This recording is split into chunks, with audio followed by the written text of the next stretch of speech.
Malam. Jumpa lagi dengan saya, Lisa. Mau berbagi informasi tentang pengalaman. Teman-teman pernah nggak mengalami hal yang serupa dengan saya?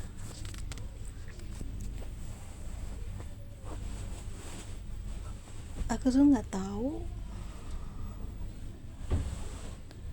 kenapa waktu papanya suami saya tinggal di rumah kami, dia itu diseret keluar dari kamar tidurnya dan tidur di ruang tengah atau ruang tamu.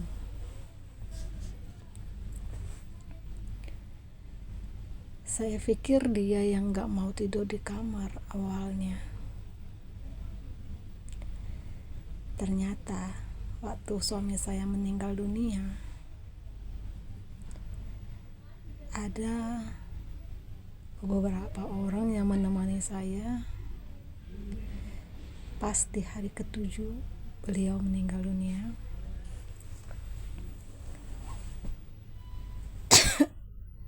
Dua orang asisten dari saudara kakak ipar saya, yang seorang kitong atau tangki yang bisa lotong, yang katanya bisa bantu orang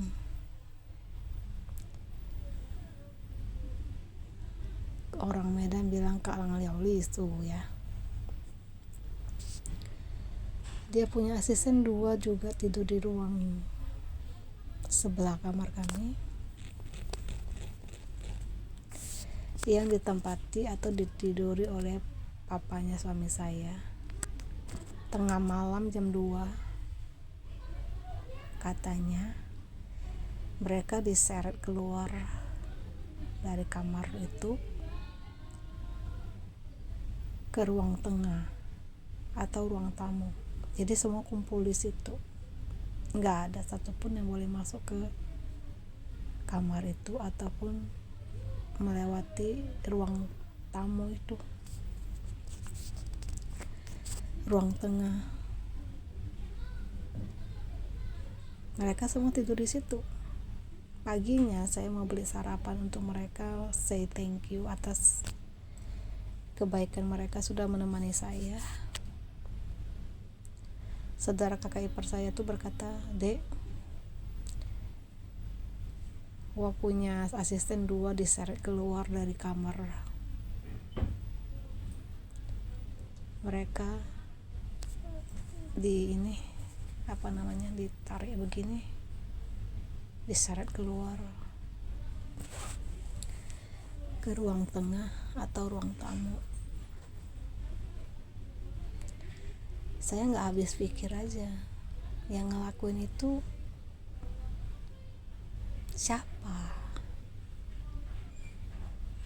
Soalnya waktu di rumah sakit Marta Friska dulu,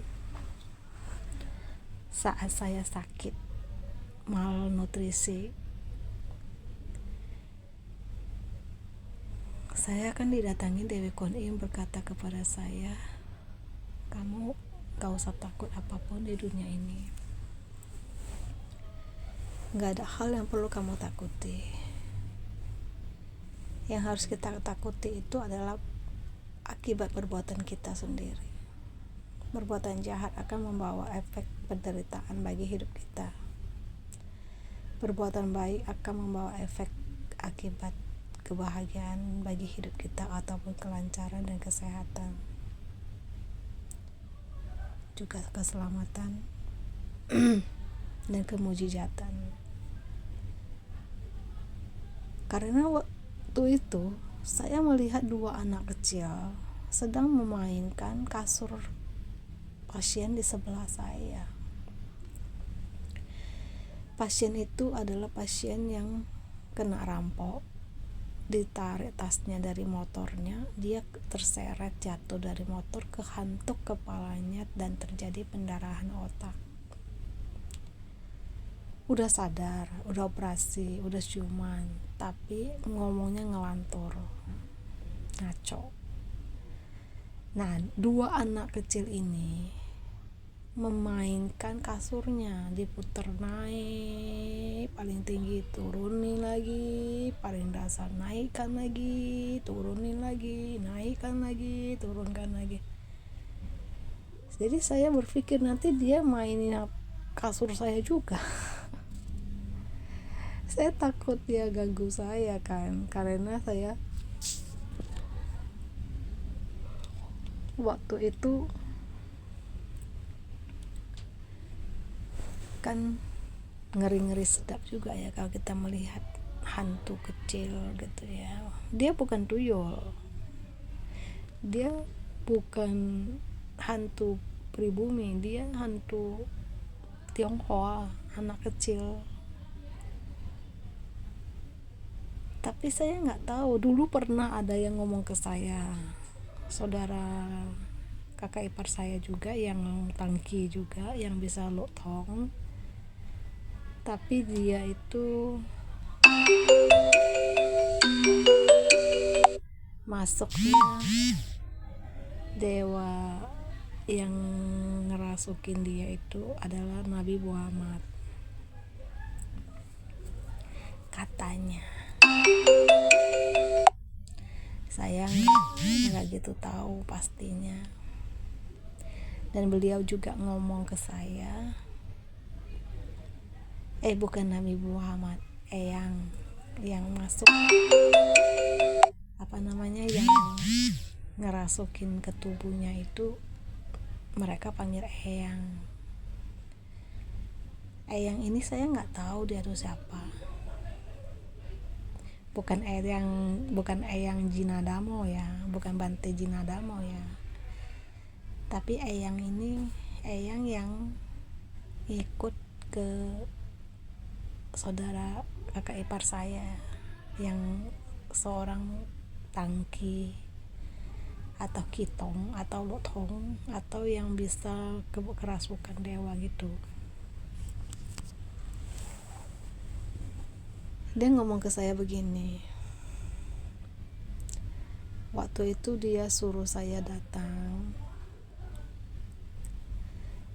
dia pesan ke koko saya, besok bawa adik kamu itu ke sini.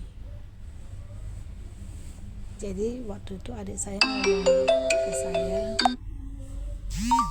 saya, koko saya ngomong ke saya, asunku suruh lu ke sana.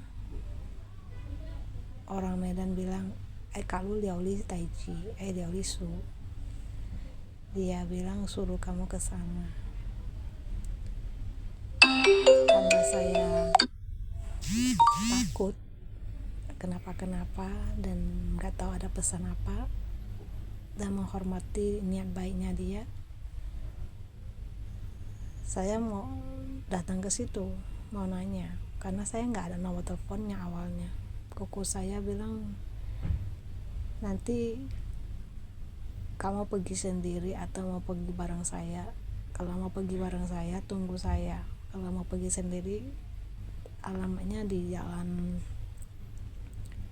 gang apa gitu, gue lupa. Sampai di sana saya tanya dia, panggil saya ke sini ngapain ku? Yang suruh, katanya mau sama lu kias, lu ada masalah, katanya gitu.